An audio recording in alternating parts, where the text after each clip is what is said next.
चलते हैं। तो हम भी गीता जी से हम सब मिले हैं, तो पहले परमात्मा का धन्यवाद करते हैं। तो अपने हाथों को जोड़े, नमस्कार मुद्रा मिलाए, हृदय के पास समस्थिति बनाए। नमस्कार मुद्रा समस्थिति का प्रतीक है। समस्थिति में आके परिशुद्ध प्रेम से परमात्मा को याद करें और परमात्मा का धन्यवाद दें कि हम ये ज्ञान को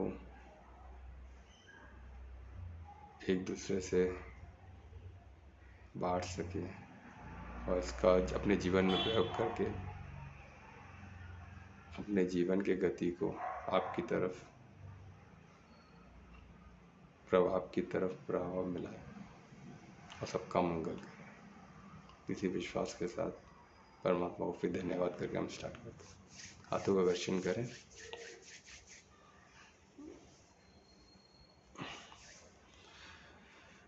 तो जैसे हम श्लोक 37 पे थे, और जैसे 36 में अर्जुन ने क्वेश्चन किया, जैसे मैं बताया था गीता का समय बहुत प्यारा क्वेश्चन था, तो वहाँ से थोड़ा ब्रीफ देते हुए मैं स्टार्ट करूँगा। तो उनका क्वेश्चन क्या था कि जब जो मनुष्य न चाहते हुए भी पाप क्यों करते हैं, वो प्रेरित क्यों होते हैं, है ना, वो क्वेश्चन था। और उसमें ये भी था, फिर ऐसा लगता है कि उनको कोई फोर्सफुली कर रहा है। इनडायरेक्टली वो कहना चाहते हैं कि परमात्मा रोकते क्यों नहीं, है कि नहीं। तो वो बोल रहे हैं कि मनुष्य पाप करते क्यों है, न चाहते हुए भी क्यों करते हैं, उनको प्रेरित कौन करता है। ऐसा लगता है कोई फोर्सफुली उनको करा रहा है ना। तो वो उनका क्वेश्चन था। उस पर कृष्ण अभी कृष्णवाच है 37 से, और कृष्ण उनको परमात्मा उसको भगवान वाच भी बोलते हैं। तो कृष्ण उनको समझा रहे हैं, क्योंकि अभी वो युद्ध के बीच युद्ध में है और उनको समझाना बहुत जरूरी है, क्योंकि उनको तुरंत एक्शन में आना होगा, है ना। कुछ ना कुछ एक्शन कुछ समय में करना होगा, ऐसे बैठे नहीं रह सकते। इनएक्शन भी पाप है ना। तो उनको वही बता रहे, वो हमने देखा कि कैसे इनएक्शन भी पाप होता है। एक्शन के टाइम में एक्शन करना ही पड़ता है। जब तुमको कर्म करना है तब तुम कर्म से भाग नहीं सकते हो। अब बोले मैं कर्म करूंगा नहीं तो मैं बच जाऊंगा, ऐसा नहीं, वो भी पाप में आता है। तो उनको बता रहे कि क्या बताया उन्होंने फिर, कि सबसे बड़ा क्यों करते वो बता रहे कि सबसे बड़ा शत्रु क्या है, ये कामना है। ये सबसे बड़ा शत्रु है इंसान का। क्यों है, क्योंकि हम जो मोड ऑफ लाइफ, जो हम जो बोलते हैं ना, हमारा शरीर, जो हम तो आत्मा तो प्योर है, परमात्मा का अंश है, पर हमारा शरीर प्रकृति से जुड़ा हुआ है। और प्रकृति में क्या होता है, हम वो 3 मोड्स में आते हैं। कौन से जो प्रोग्रामिंग बोलते हैं, हमारा प्रोग्रामिंग ये 3 मोड में होता है। कौन सा मोड है, सबसे पहला क्या है, सतो प्रधान सबसे बेस्ट मोड है, जिसे डायरेक्ट परमात्मा। और सेकेंड होता है रजो, और थर्ड होता है तमो। उसको तो तमो प्रधान बोल सकते हैं, या तो गुण बोल सकते हैं, जो भी बोल सकते हैं। तो अभी ये सतो बेस्ट है, रजो बीच का, और तमो एकदम वर्स्ट। तो तमो लोग का बात ही नहीं हो रहा है, क्योंकि अभी तमो लोग का बात है तो वो तो उसी में ग्रस्त रहेंगे, सब गलत कार्य में ग्रस्त है, तो उनका तमो प्रधान है शरीर। तो उनको वहाँ से निकालने के लिए पहले उनको रजो प्रधान बनाना पड़ेगा, उनके बॉडी को प्रोग्रामिंग चेंज करना पड़ेगा। तो मेहनत ज़्यादा है। फिर उसके पास सतो प्रधान, तब जाके वो कनेक्शन ये सब हो पाएगा उनके लाइफ में। पर रजो प्रधान बीच का हो, रजो गुण होता है बीच का होता है। और हम जितने संसारी लोग उसी में रहना पसंद करते हैं, बीच का। उनको सत में आना भी नहीं है। बोले अभी क्या करें, सन्यासी किसको बनना, उनको लगता है सतगुण में आना है ना सन्यासी। गृहस्थ जीवन में रह के कोई सतोगुण रख सकता है, ये लोगों के परे है। उनसे बात करेगा ना, बोलेगा अरे ब्रह्म तो उठना, क्योंकि ब्रह्म में 5 के पहले उठना और सतोगुण का सबसे बड़ा इजी तरीका है करना, एकदम इजी तरीका। आप अगर 5 के पहले उठते हो तो सतोगुण आपका स्वाभाविक हो जाएगा, इतना सरल तरीका है। पर लोग बोलते हैं कि सुबह उठेगा कौन, उठ के सतोगुण क्या करना है, हम रजोगुण अच्छा है, रजोगुण यानी रॉयल, सब अपना सब बोलते हैं अच्छा खा सकते, अच्छा पी सकते, बीच का भाग ना हम तब में है ना, कभी थोड़ा इधर का यूज़ करेगा थोड़ा उधर का यूज़ करेगा, अपना अच्छे भी है और थोड़े बुरे भी है, वक्त आने में थोड़ा बुरा भी हो सकते हैं, है ना, बीच का रास्ता। पर रजोगुण का सबसे बड़ा प्रॉब्लम है काम, और ये रजोगुण को ज़्यादा इफेक्ट करता है। तमोगुण तो पूरा उसमें डूबे हुए, पर रजोगुण को जो बोलता है तमो की तरफ खींचता है, काम खींचता है, और थोड़ा थोड़ा तमो की तरफ रहेंगे उन्होंने। क्योंकि उनको काम से बचना पड़ेगा, कामनाएं से, काम और कामनाएं से उनको लड़ना होगा कंटिन्यूसली। और काम और कामना से लड़ने का तरीका है इंद्रियों पे कंट्रोल। ये धीरे धीरे बताएंगे। तो उसको बोलते हैं रजोगुण में सबसे बड़ा प्रॉब्लम है काम और कामनाएं। तो कामनाएं का क्या होता है, इसमें क्या होता है, काम और कामनाएं रहते तो क्या होता है, जब हम किसी काम में कामनाएं करते हैं तो हमको नहीं मिलता तो हमको क्रोध आता है, हम मोहित हो जाते हैं काम और कामनाएं। जब मोहित होने के बाद सेकेंड प्रॉब्लम, जब हमको नहीं मिलता हम क्रोध करते हैं। और क्रोध, जब इंसान क्रोध करता है तो क्या हो जाता है, उसकी बुद्धि भ्रष्ट हो जाती है, वो सेल्फ रियलाइजेशन आत्म साक्षात्कार उसका हो ही नहीं सकता है। आत्मिक स्थिति में आना उसका बहुत डिफिकल्ट हो जाता है। तो ये क्रोध क्या होता है, बुद्धि को भ्रष्ट कर देता है। क्रोध में इंसान का बुद्धि चलता ही नहीं है, एकदम भ्रष्ट हो जाता है। जब इंसान, इसलिए बोलते हैं ना, क्रोध में कोई डिसीजन लेने का ही नहीं, एकदम खुशी में भी नहीं, एकदम एंग्जाइटी में भी रहते तब भी नहीं, और क्रोध में भी नहीं। तो तब बुद्धि से काम, बुद्धि भ्रष्ट हो जाती है इंसान की। गुस्से में सब काम कार्य गलत ही होता है, ये हमको समझना है। तो इसलिए क्या इसमें लिखे कि काम और कामना है, ये सबसे बड़ा शत्रु है। और ये क्यों होता है, तो रजोगुण वालों को होता है। और आज मैक्सिमम लोग रजोगुण में ही है, जितने जो गृहस्थ जीवन में उन्हें ज़्यादातर रजोगुण में रहना पसंद भी करते हैं। तो उनको समझना है रजोगुण में है तो उसमें सबसे बड़ा प्रॉब्लम क्या होएगा, काम का कामनाएं का प्रॉब्लम होगा, तो उसको कैसे हैंडल करेंगे। तो वही उस बता रहे कि क्यों बोलते ना कि क्यों जानते हुए भी क्यों उसमें पछते हैं। उनको नहीं करना है फिर भी ऐसा लगता है कि वो उसको प्रेरित होकर कर रहे हैं, क्योंकि रजोगुण में है ना। रजोगुण में अट्रैक्ट करेगा ही, काम अटैक करेगा ही। तो रजोगुण का वो प्रोग्रामिंग ऐसा है, वो मोड ऐसा है। या राजा लोग भी रजोगुण के थे ना, तो उनको वो उनका लाइफस्टाइल ऐसा था, क्या कर सकते हो, 36 वो खाना, घूमने जाना, शिकार के लिए जाना, वो सब उनके शौक थे। तो उसका क्या किया जाए, अट्रैक्ट होना। रजोगुण व्यक्ति से, चीज़ों से अट्रैक्ट होता है, उसको वो चाहता है कि मेरे पास सब होना चाहिए, मैं उसको भोगूं। ये उसका एक वो होता है, पर वो तरीके ढूंढेगा, थोड़ा बहुत खुद को डिसिप्लिन में रखेगा, पर वो ढूंढेगा, कोशिश जरूर करेगा। और तमो प्रधान वाला, वो कैसे भी उसको हासिल करे, बाय हुक और क्रुक, खुद को मिटा देगा या तो वो सामने वाले को मिटा देगा, तमोगुण वाला। तो हम तमोगुण का बात नहीं कर रहे, ये रजोगुण का बात हो रहा है। क्योंकि क्षत्रिय कौन, इधर अर्जुन को समझा ना, अर्जुन क्या थे, क्षत्रिय थे। तो वो सतोगुण और रजोगुण के बीच में थे। तो उनका रजोगुण, वो बोलते कुछ लोग ऐसे क्यों करते हैं, क्योंकि वो रजोगुण में। तो हमको ऐसा लगता है वो वशीभूत, वो किसी को उनको प्रेरित कर रहा है, कोई उनको प्रेरित नहीं करता, उनका बॉडी ऐसा है प्रोग्रामिंग। वो बॉडी का सबकॉन्शियस माइंड जो प्रोग्रामिंग है वो उनको वश कर रहा है, वशीभूत कर रहा है। ये करना क्या होता है, अपना एक तू थोड़ा बहुत खा लेगा क्या होगा, थोड़ा बहुत पी लेगा क्या होगा, थोड़ा बहुत घूम लेगा क्या होगा, थोड़ा बहुत एंजॉय कर लेगा क्या होगा, तो कर लेना, क्या फ़र्क पड़ता है। वो उसको बोलते रहे, वो कराते। वो और फोर्सफुली क्या कब कराते हैं, जब वो उसको वो वशीभूत हो जाता है। तो ऐसा लगता है फोर्सफुली कोई इसको करा रहा है, कोई नहीं कर रहा, उसका बॉडी करा रहा है। उसका बॉडी उसको फोर्सफुली कराएगा, तो बॉडी में प्रोग्राम्ड ऐसा हो गया, उसकी बॉडी की प्रोग्रामिंग ऐसी हो गई है। वो तो चालक है ना गाड़ी, अभी वो रेस की गाड़ी रहेगा, थोड़ा भी मारेगा तो गाड़ी भागेगी ना, तो वो गाड़ी वैसी है, क्या कर सकते हैं। वही 800 में रहेगा, कितना भी एक्सीडेंट मारेगा, उसका एक स्पीड लिमिट है, उससे ज़्यादा भागेगा नहीं। भले रेस में भी भगाओ तो भी वो तो ही ना ज़्यादा, उससे ज़्यादा। तो उसका बॉडी ऐसा है, वो गाड़ी ऐसी है जो चला रहा है। तो उसी तरह रजोगुण में सबसे बड़ा प्रॉब्लम काम का है। तो वही वो बता रहे, इसलिए वैसे वो करते हैं, प्रेरित हो जाते हैं, क्योंकि बॉडी का मोड, बॉडी की प्रोग्रामिंग उनकी ऐसी है। तो सतोगुण में आ जावे तो कोई प्रॉब्लम ही नहीं। या तो फिर क्या करना, वही अभी कृष्ण भगवान आज बताएंगे कि क्या करना।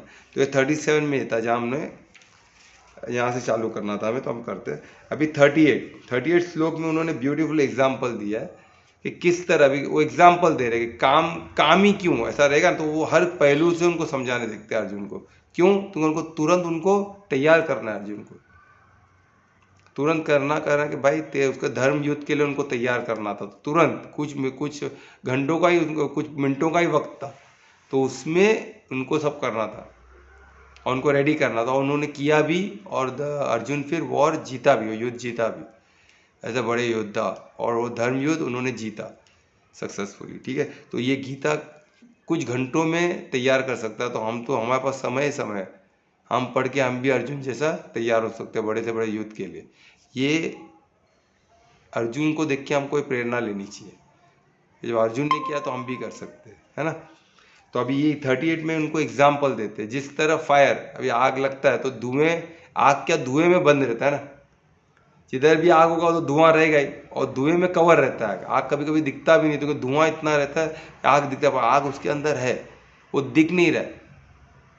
तो उसी और एग्जाम्पल दे रहे, जिस तरह मिरर, अभी आईना रहता है, आईने के ऊपर कभी धूल चढ़ा रहता है तो पीछे का आईना हमें बराबर दिखता नहीं, धुंधला धुंधला दिखता है हमें चेहरा, क्यों? आईने पे धूल चढ़ा है। तो और फिर एग्जाम्पल उसी तरह काम, जो हमारा जीव आत्मा उसके वो क्या है, वो काम से कवर है, काम और कामना ऐसे कवर्ड है। तो हम जीवात्मा का गुण को नहीं देख पाते, हमारे स्वगुण, हमारा जो स्वमान हम नहीं देख पाते, हम कौन है, हम आइडेंटिटी भी, खुद को आइडेंटिफाई भी नहीं कर पाते कि हम आत्मा है। क्यों?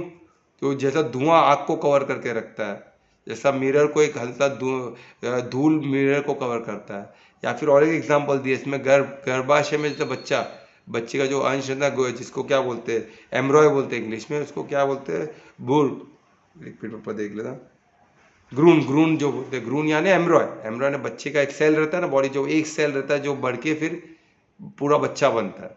वो एम्ब्रॉय को निकाल दो, अब टेस्ट ट्यूब में भी डाल दो तो बच्चा बन जाएगा। वो अपने आप में कंप्लीट है एम्ब्रॉय। उसको सिर्फ अभी क्या चाहिए, माँ से पौष्टिक चाहिए, है ना। तो बस बाकी वो एम्ब्रॉय तैयार है, उसको उसके पास पूरा मेमोरी है, वो डीएनए आरएनए सब उसमें आ चुका है कि वो कैसे वो म्यूटेट करके, वो एक एम्ब्रॉय म्यूटेट करके पूरा बॉडी बनता है बच्चे का।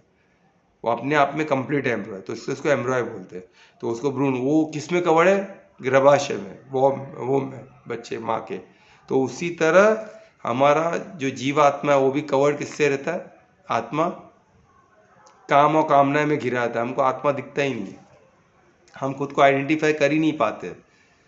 तो वही इसमें बताता रहे, इस तरह काम और कामनाएं आत्मा को घेरे रखता है ना। और वो डिफरेंट डिग्री में रहता है, डिफरेंट प्रमाण में रहता है, किसी में ज़्यादा किसी में कम पन रहता है। क्यों? अगर आप इसमें रहे, अगर आप सतोगुण में है तो बहुत कम रहेगा, शायद नहीं भी हो सकता है। जो एकदम प्योर सतोगुण आत्मा, सतोगुण जिसका शरीर है प्योर, प्रोग्रामिंग सतोगुण का है प्योर 100%, तो उसमें कामनाएं उसको बाध नहीं कर सकती। जैसे बड़े बड़े ऋषि मुनि जो हमारे, है ना, जो बड़े बड़े सत्पुरुष जो है, तो उन लोग का सतोगुण रहता है, तो उनको कामनाएं उनको टस मस नहीं कर सकती है, क्योंकि उन कामनाएं को उन्होंने जीत लिया, उससे परे चले गए वो। तो अभी जो रजोगुण में है उनको ये प्रॉब्लम हो गया, तो उनमें कामनाएं रहती है, डिग्री अलग अलग होता है, किसी में कम किसी में ज़्यादा, पर वो रहता ही है, क्योंकि वो रजोगुण यानी उनकी बॉडी की प्रोग्रामिंग ऐसी है कि कामनाएं उनको अटैक करेगी और वो उसमें वशीभूत होने के चांसेस ज़्यादा है, क्योंकि उनका प्रोग्रामिंग ऐसा है। ठीक है, तो वही श्लोक 38 में बता रहे। तो हमको क्या करना है, या तो कामना को हैंडल करने आना चाहिए, या तो हमको क्या करना है, हमारे बॉडी को रजोगुण से निकाल के सतोगुण में ला देना। वो भी कैसे करना है, उसके भी टूल्स सब योग शास्त्र में दिया हुआ है, गीता में भी दिया हुआ है, और योग शास्त्र में भी जो हमने एमए में पढ़ा है उसमें भी टूल्स दिए हुए। जैसे मैं बोला ना, कभी हम अष्टांग योग करेंगे, इसमें कुछ हमको टूल्स, कुछ पॉइंट मिल सकते हैं जो हम उसमें मेहनत करके हम पार कर सकते हैं। ठीक है, तो एक श्लोक 38 था। अभी श्लोक 39 में, श्लोक 39 बता रहे कि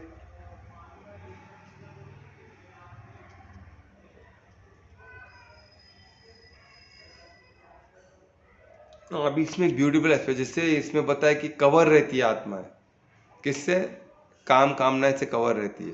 जैसे फायर धुएं में कवर्ड है, तो उसी तरह बोल रहा है कि ये जो कामना वो हमेशा उनको, वो इटर्नल है, वो अंदर है, प्रोग्राम्ड है हमारे बॉडी में, वो बाहर से कुछ नहीं आ रही। हमारा बॉडी ऐसा प्रोग्राम है, क्यों, हम रजोगुण में, तमोगुण में तो पूरा उसी में रहेगा वो बंदा, है ना। रजोगुण क्या है, थोड़ा बहुत डिग्री रहता है उसका अलग अलग, पर वो है, तो वो उसको क्या करता है, उसको प्रेरित करते रहता है, करना करना क्या फर्क पड़ता है ना। सब कर रहे तो तू भी कर, क्या दिक्कत है, थोड़ा खा लेगा पी लेगा क्या होगा, तो मजा मार लेगा क्या होगा, तो एंजॉय तो कर रहा है, सब कर रहे तो तू भी कर लेना, क्या फर्क पड़ता है, इतने लोग कर रहे तो कुछ नहीं हो रहा, अच्छे भले तो है, क्या दिक्कत है।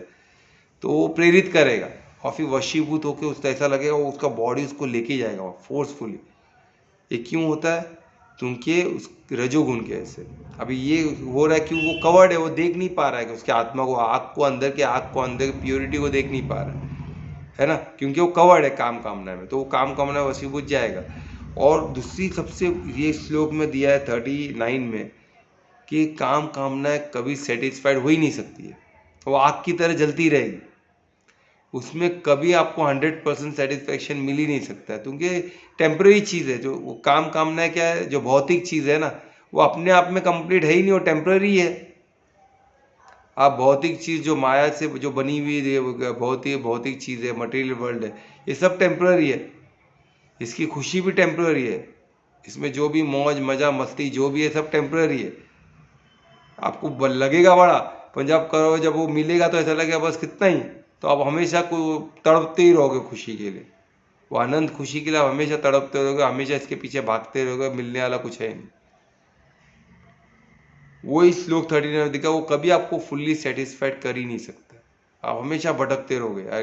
और आज कलयुग में और अभी टेक्नोलॉजी के ज़माने में बहुत कुछ है, बहुत कुछ है आपको भगाने के लिए। काम कामनाएं क्या क्या है, वर्चुअल वर्ल्ड की अपने कामना है, सोशल वर्ल्ड की अपने कामना है, करियर के अपने कामना है कि ये करूँगा वो करूँगा, फिर व्यक्ति के पीछे व्यक्ति को देख के, चीज़ों को देख के, इवेंट को देख के, सबके भाई इतने लोग को मिलता हूँ दिखते नहीं कि कोई ना कोई किसी काम और कामनाएं में फंसे हुए।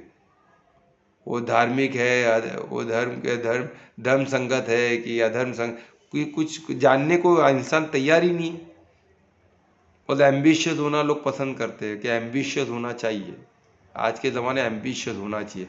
और बड़े बड़े ट्रेनर आप देखो होटल में 10,000 15,000 लेके एम्बिशियस बना रहे लोगों को। 1 करोड़ पैसा कमाने की जुनून लाओ, पैदा करो, रोज़ सुबह उठ के करोड़ रुपया गिर रहा है अपने ऊपर, तो सोचो ये कहाँ का पागलपन है, मुझे समझ में नहीं आता। मैंने तब चल रहा है, मैंने देखा था ट्रेनिंग प्रोग्राम में गया हूँ, मेरे को तो फ्री में बुलाया गया था, तो मैं गया था। उसमें तो देख के पहला इंट्रोडक्शन प्रोग्राम उनका फ्री रहता है, उसमें वो झांकियाँ देते, फिर उन लोग पैसे लेते, फिर बड़े 1-2 दिन के प्रोग्राम के लिए बुलाते।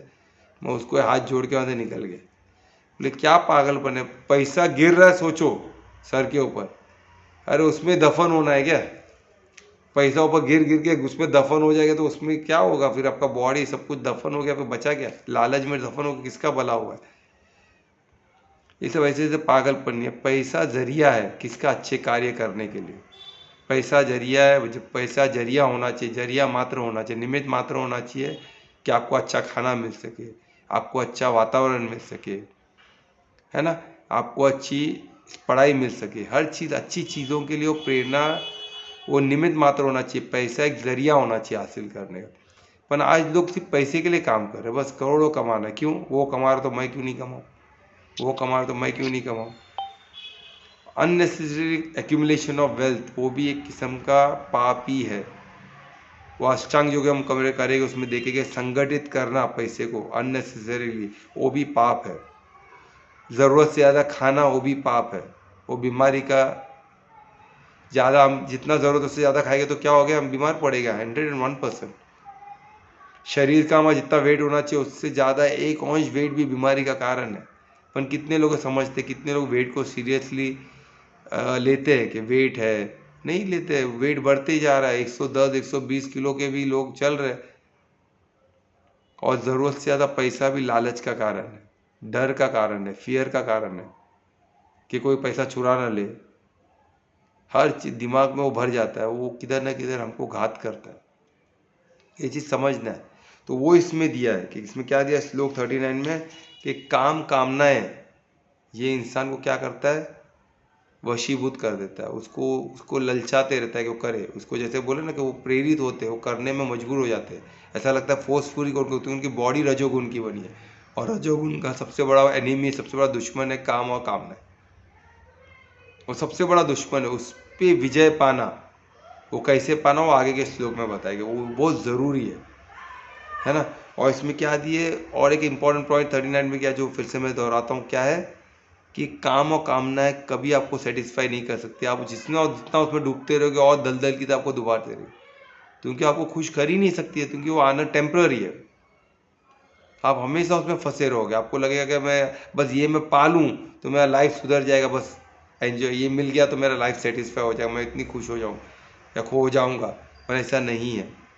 क्योंकि आग की तरफ जलते रहता है, जलते रहता है, वो मिलने के बाद फिर आपको लगेगा और थोड़ा, और थोड़ा, और थोड़ा, फिर वो थोड़ा थोड़ा कभी कंप्लीट होता ही नहीं है। क्योंकि कामनाएं भौतिक जगत के वो टेम्पररी है, वो आपको टेम्पररी खुशी देगी, कुछ दिनों की, कुछ मिनटों की, फिर बाद में फिर बैक टू ज़ीरो, फिर आपको और कोई चाहिए या और कोई व्यक्ति चाहिए, और कोई धन और बढ़ा के चाहिए। जॉब भी मिल गया, उससे अच्छा जॉब चाहिए, गाड़ी मिला उससे अच्छा गाड़ी चाहिए, घर मिला उससे अच्छा घर चाहिए, कपड़ा मिला उससे अच्छा कपड़ा चाहिए, चलते रहे, है ना।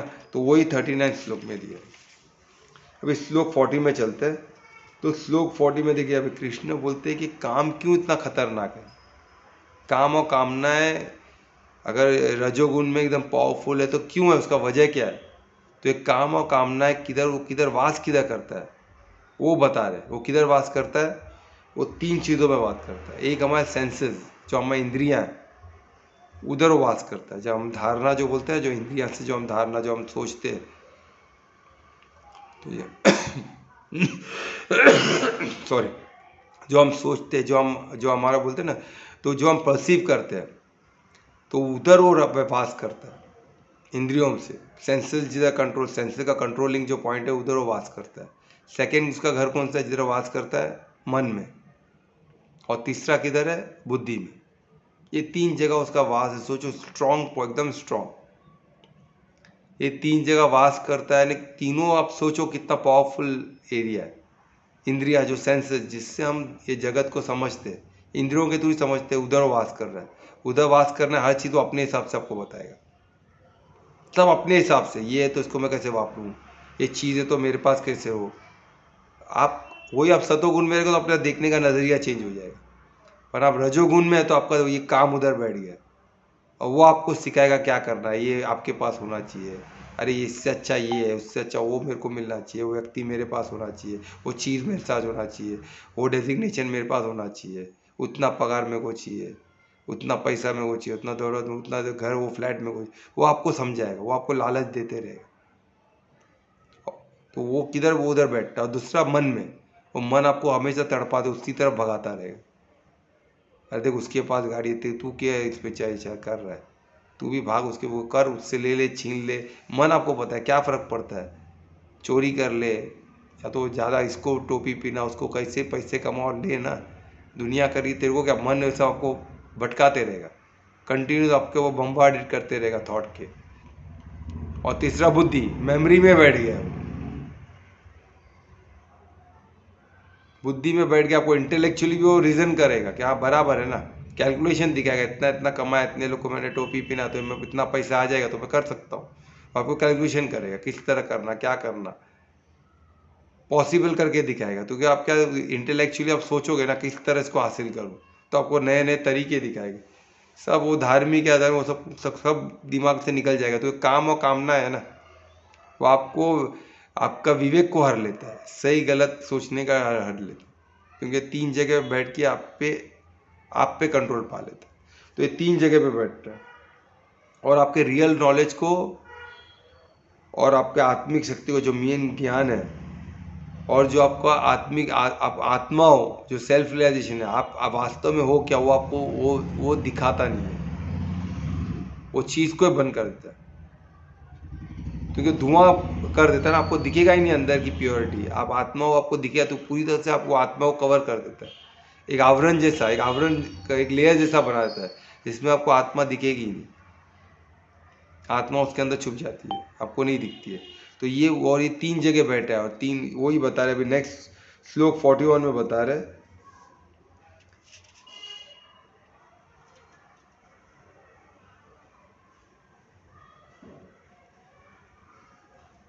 अभी उसको सावधान कर रहे हैं अर्जुन को कृष्ण, श्लोक 41 में, कि आपको क्या करना है। मैं कुछ श्लोक मिस तो नहीं लेना, हाँ।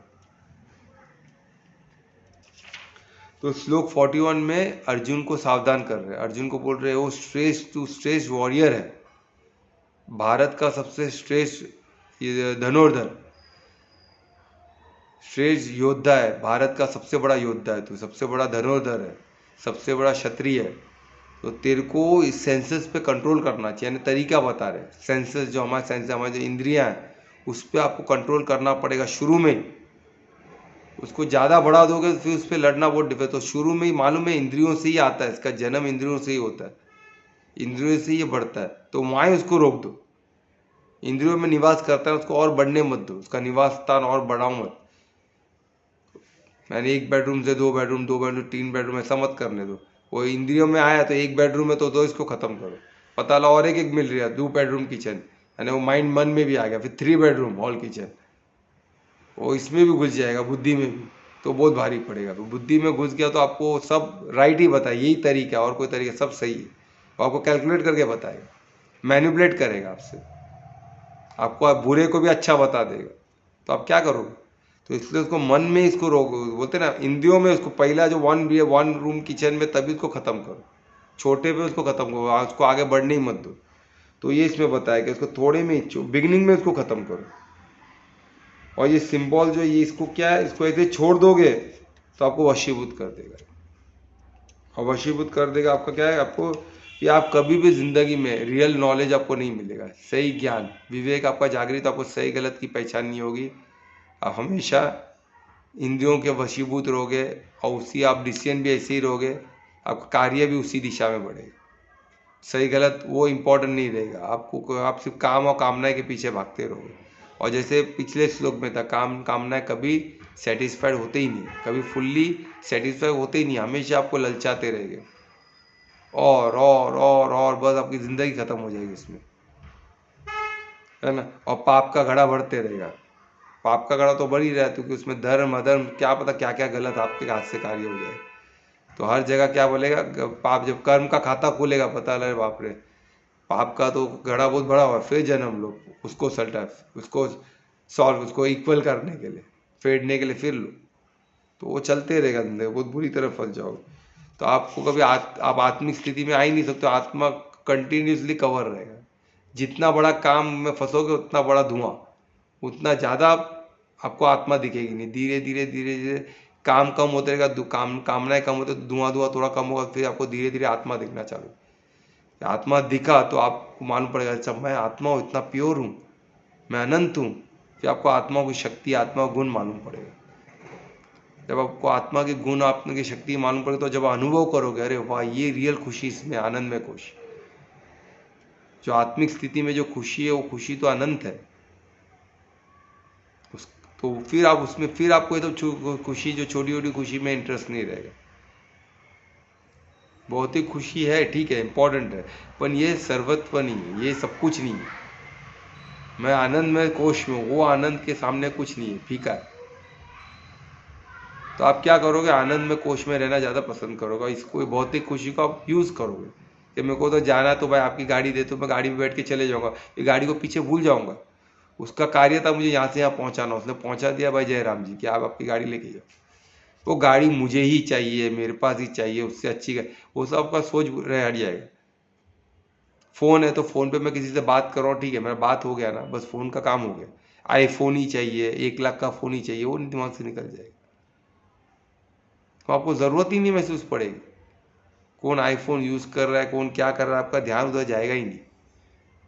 कपड़े कपड़े आपको 10,000 का पहन रहा है, पहनने दो ना भाई, मेरे को कपड़े क्या है, क्लीन एंड नीट कपड़े चाहिए जिससे मेरा प्रोफेशन दिख सके, मैं सबको मिल सकूं, सब मुझे अच्छा लग। पहनने कपड़े तो हम दूसरों के लिए ही पहनते हैं, दूसरों को क्या अच्छा लगना चाहिए। 15,000 का कपड़ा, नॉर्मल कपड़ा भी अच्छा लगता है ना। तो आप वो कपड़ों में भी आप खुद को कॉन्फिडेंट, ऐसा नहीं कि कोई 10,000 पहना तो आपने आपने कम एकदम सिंपल कपड़ा पहना तो आपको, और उसके सामने मैं जाऊँ कैसे। आप उसके सामने बेझिझक हो के आते हो, आप आनंद में कोश में हो, आनंद में जो खुशी में आप, वो आपकी खुशी के लिए तरसेगा, बोले आप ये बंदा इतना खुश कैसे रहता है।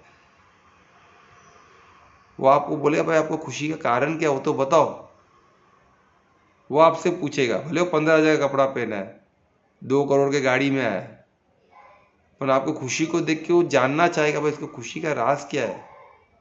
वो मैं भी तो जानूँ, मैं हासिल करने देखूंगा ना, तो उसके पास पैसा, पैसे की ताकत है, वो बोले पैसे के जोर पे कुछ भी हासिल कर सकता हूँ, वो आपको पूछने देखेगा।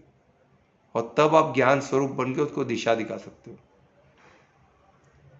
फिर वही पैसे के दम पे वही पैसे के जोर पे वो दान करेगा, वो पैसे को सत्कर्म में लगाएगा, उसको वहाँ वही खुशी मिलेगी,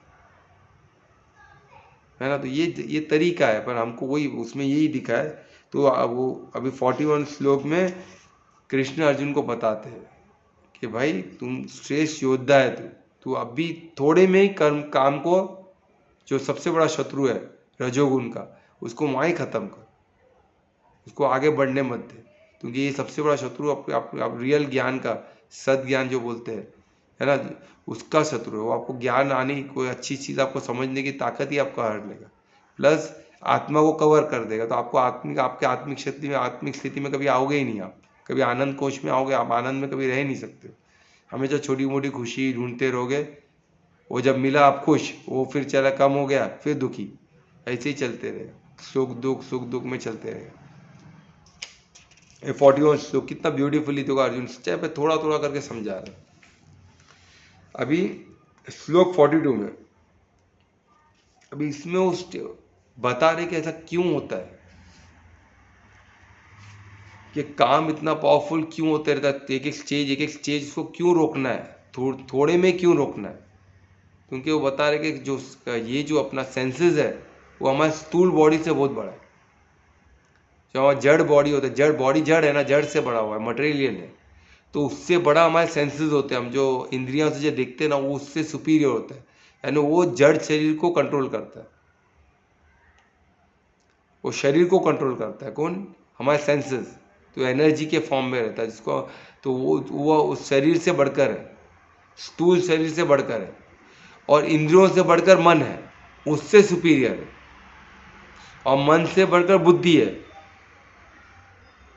यानी फिर जैसे जैसे काम का जो निवास स्थान बढ़ते रहेगा, पहले वो आएगा किसमें? इंद्रियों के थ्रू अंदर आएगा, फिर इंद्रियों में आपने उसको पलने दिया, फिर वो सेकंड लेवल तक पहुंचा, मन में पहुंचेगा, मन को राज करेगा, तो मन हो गया इंद्रियों से बढ़कर। फिर आपको मन से उसको हटाना पड़ेगा, फिर इंद्रियों से, आपका काम दुगना हो गया। उधर भी आपने उसको कंट्रोल नहीं किया, उसको और उसको पालन पोषण किया, तो वो बढ़ जाएगा कितना? बुद्धि में, तो आपके मेमोरी में आके बैठ गया। फिर इंटेलेक्चुअली आपको बताएगा, सब कैलकुलेशन बताएगा, हाँ जो कर रहा है तू सही कर रहा है, वो तो आपके पास ही होना चाहिए। आप राजा हो, राजा जिसके राजा का सब, जैसे रावण को लगा ना सीता सबसे खूबसूरत मेरे पास होनी चाहिए, बस खत्म। अरे किसी की पत्नी है क्या है कुछ, सब दिमाग बुद्धि भ्रष्ट कर देता है ना। काम और कामना बुद्धि भ्रष्ट कर, वो सबसे खूबसूरत जो भी औरत है वो राजा, मैं सबसे बड़ा राजा मेरे पास होनी चाहिए, बस खत्म।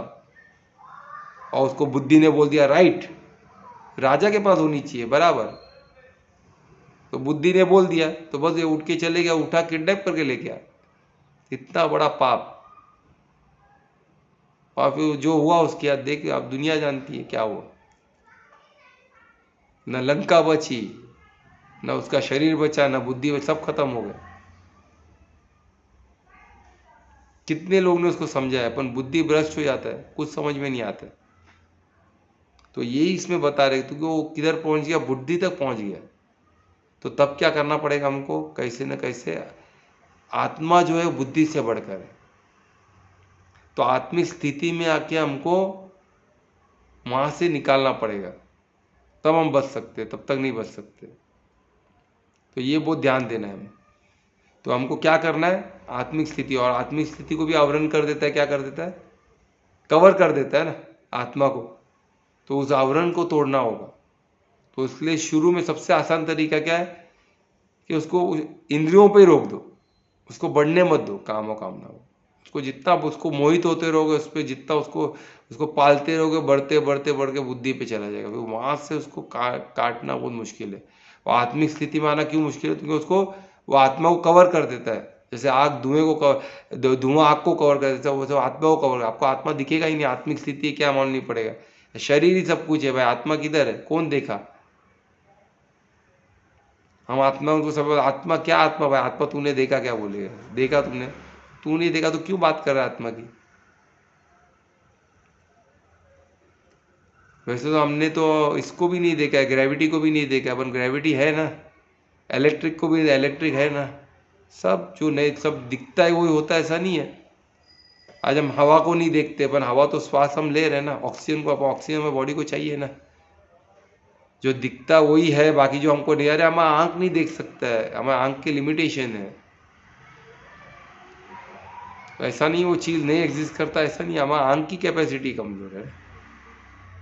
पर आज एक एक माइक्रोस्कोप से हम छोटे छोटे चीज़ को देख सकते हैं, एटम मॉलिक्यूल को देख सकते हैं। आज हमने ऐसे ऐसे इंस्ट्रूमेंट बना दिए, तो आज हमको यकीन होता है कि हाँ भाई है।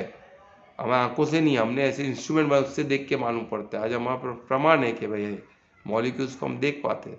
छोटे छोटे बैक्टीरियाज होते हैं, हमारे शरीर में भी है, वो हमारे शरीर का हिस्सा है। ये हमको अभी अब मालूम पड़ा, तो कि हमने देखा है इसको। क्यों? हमारे आंखों से नहीं, हमने ऐसे इंस्ट्रूमेंट बनाए जिसके थ्रू हमको पता चला। तो उसी तरह जब समय आएगा तो आत्मा भी दिख जाएगी, पर आत्मा एकदम सूक्ष्म, अति सूक्ष्म है। वहां तक पहुंचने का इंसान का कैपे कोई इंस्ट्रूमेंट कोई आज तक बना ही नहीं जो आत्मा को देख पाए। हम एटम के अंदर भी नहीं पहुंच पाए, तो आत्मा तक का, आत्मा तो अति सूक्ष्म है, एटम से भी और अति अति अति सूक्ष्म है, जिसको ना जला सकते ना कोई चीज का उस पर असर ही नहीं है, क्योंकि उससे वो सब, क्योंकि वो आत्मा किसका पार्ट है? सच्चिदानंद का, परमात्मा का। तो वो इतना और उससे सब बना है। तो सोचो आप कितना अति सूक्ष्म होगा, तो वहां तक पहुंचना इम्पॉसिबल। तो हमको क्या करना है? ज़्यादा बुद्धि उधर नहीं लगा, हमको क्या करना है? उसको इंद्रियों पे उसको रोक देना है। क्योंकि किधर लिखा है? गीता में, और गीता प्रमाण है, ये भगवान वाच है ना। तो उसको यहाँ ही रोक देना है बस, खुद का बुद्धि नहीं लगाना है ना। प्रमाण है, गीता प्रमाण है, हमारा जो भी रामायण महाभारत है प्रमाण है, इतिहास है। इसको देख के हमें सीख लेंगे। अभी लास्ट श्लोक पे हम है, चैप्टर कर्मयोग की 43। अभी 43 में अब इसमें बता रहे हैं कृष्ण अर्जुन को कि फाइनल चीज जो बता रहे कि हमारा क्या करना है। हमें एक मिनट पढ़,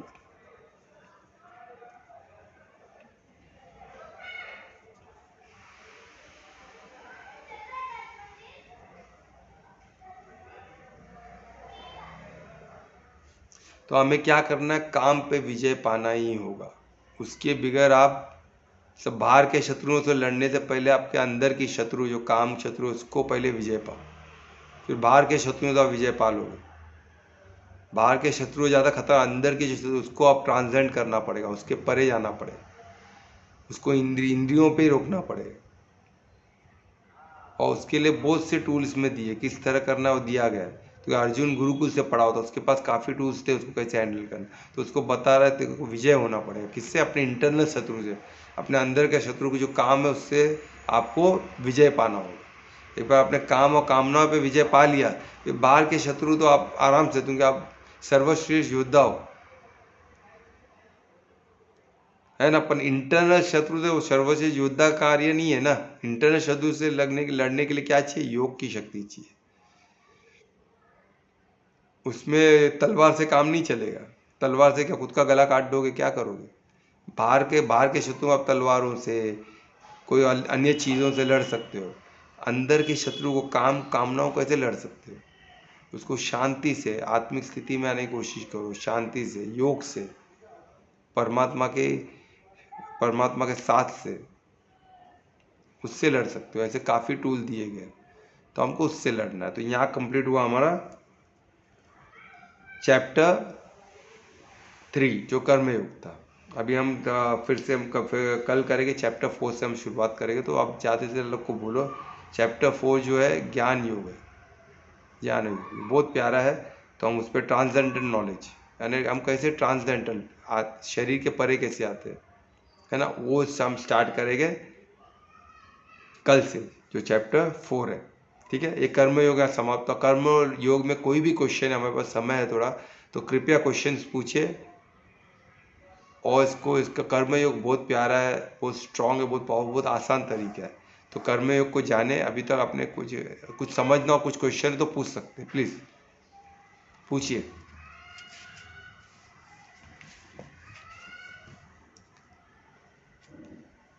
पूछिए फटाफट, कोई क्वेश्चन हो तो, कोई भी क्वेश्चन। कल्पना, ध्रुवेश, कोमल, नीलम मैडम, कोई क्वेश्चन नहीं? नो सर, नो हाँ, सर, कुछ आ नहीं रहा है क्वेश्चन। मैंने कर्म योग पूरा समझ लिया। समझ रहा हूँ। नहीं है फुल नहीं, सर। फुल नहीं। चलो मैं ठीक है। कर्म भाव पे भी फोकस कर रहा था, किधर? प्रैक्टिस कर रहा हूँ कर्म भाव पे। नहीं, बहुत कर्म कर्म भाव। में ना, कर्म में वाकई में कर्म बहुत बहुत अच्छा है, क्योंकि हमको कर्म तो करना ही है ना, वही हम समझ गए, उसी को सही दिशा दे दिए तो बहुत इजी हो जाएगा। अनीता, कुछ क्वेश्चन है? हम यहाँ कर्म का चैप्टर क्लोज कर रहे हैं। 43 श्लोक्स है टोटल चैप्टर 3 नहीं में। सर, कोई क्वेश्चन नहीं है अभी मुझे। क्वेश्चन नहीं है तो कुछ आएगा आगे चल के, तुम लोग प्रैक्टिस करो, है ना? तो क्वेश्चन आए तो हम डेफिनेटली कभी भी ले सकते हैं, तो फोरम में ओके। ले सकते हैं, बाद में ले सकते हैं, ठीक है? तो अभी कुछ क्वेश्चन नहीं है तो हम कीर्तन चालू करें। मैं कर रही हूँ। वेरी गुड, करो चलो।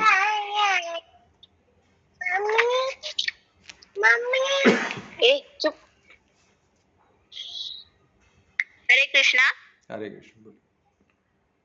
गिरि नंदिनी नंदित मेदिनी विश्व विनोदिनी नंदनुते गिरिवरविंद शिरोदिनी वासिनी विष्णु विलासिनी जिष्णुनुते भगवती है सती कंठ कुटुंबिनी भूर कुटुंबिनी भूर कृते जय जय हे महिषासुरमर्दिनी रम्यकपर्दिनी शैलसुते रम्यकपर्दिनि शैलसुते सुरवरवर्षिणि दुर्धरदर्शिनि दुर्मुखमर्षिणि हर्षरते त्रिभुवनपोषिणि शङ्करतोषिणि किल विषमोषिणि घोषरते धनुजनिरोषणि दति सुतरोषिणि दुर्मुखदोषिणि सिन्धुसुते जय जय हे महिषासुरमर्दिनि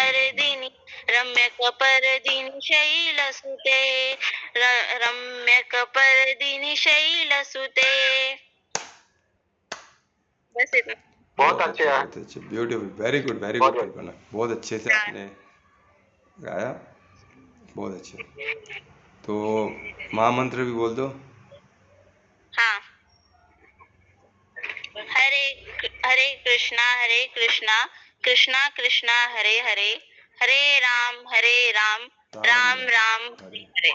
तो कीर्तन करे कृष्ण का, हरे कृष्णा हरे कृष्ण कृष्णा कृष्ण कृष्णा हरे हरे हरे राम एवरीबॉडी, राम राम हरे हरे हरे कृष्णा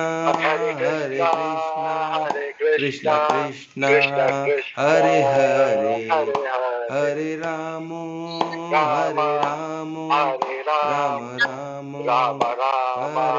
हरे हरे। चलो, शुभ रात्रि सबका।